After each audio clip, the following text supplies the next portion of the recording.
In this video, I'm going to show you how to do basic satin stitch to fill in embroidery designs. In this case, I'll be filling in this flower that I made in the crochet chain overstitching tutorial. All you'll need is the yarn or thread that you'll be using to do the embroidery, and a tapestry needle in a size appropriate to that yarn or thread, and a chart if you have one. So let's get started.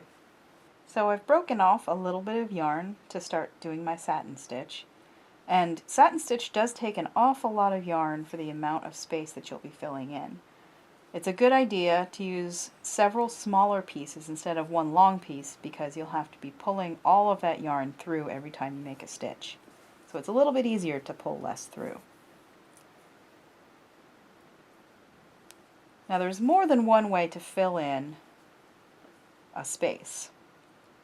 You can use parallel lines and fill in the whole thing, or you could go in a different direction and still do the same sort of technique. In this case, I'm actually going to be doing sprays of stitches starting from the center of the flower and going out into each petal.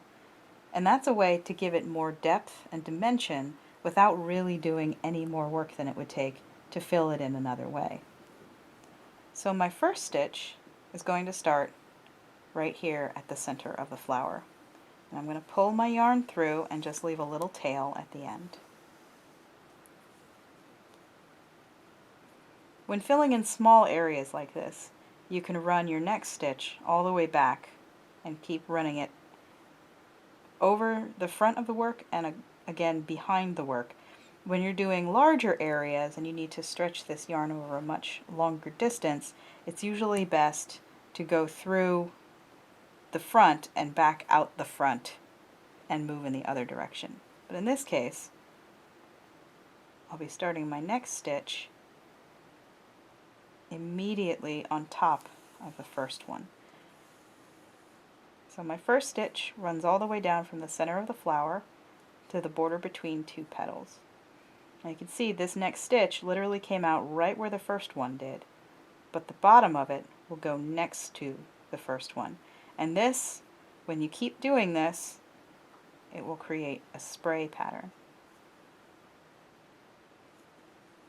So this one again is going to be coming through the same spot, but running down next to the previous stitches. Now when you're stitching with a border like this, it can be really easy to see where you need to place your next stitches. If you don't have a border, you might want to try using pins or another marking technique, or even something like invisible ink, the disappearing ink fabric markers, to mark out the little dotted line where you're going to be doing your stitching. That'll help you keep the shape and keep it even.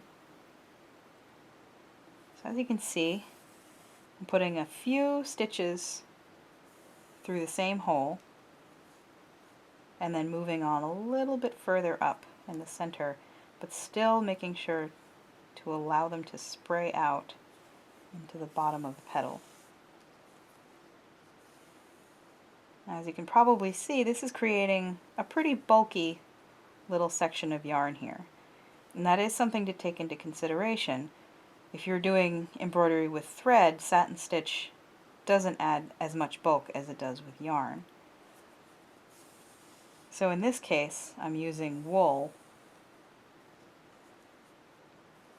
and really I could use any wool on top of any other wool. It's a good idea to keep the embroidery material similar in texture to what you're embroidering on if you intend to wash the item. That way they wash the same.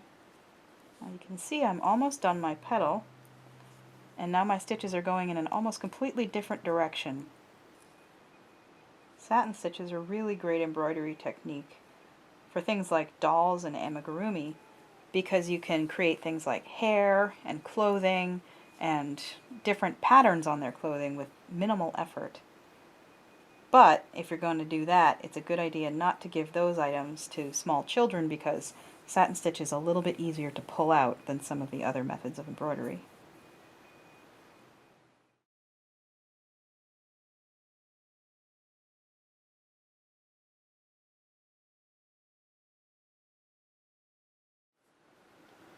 So here is the finished satin stitch flower. As you can see, all of the satin stitches are moving radially out from the center, and then I added on top a little bit of the same color that's used in the border here, just to add a little bit more detail.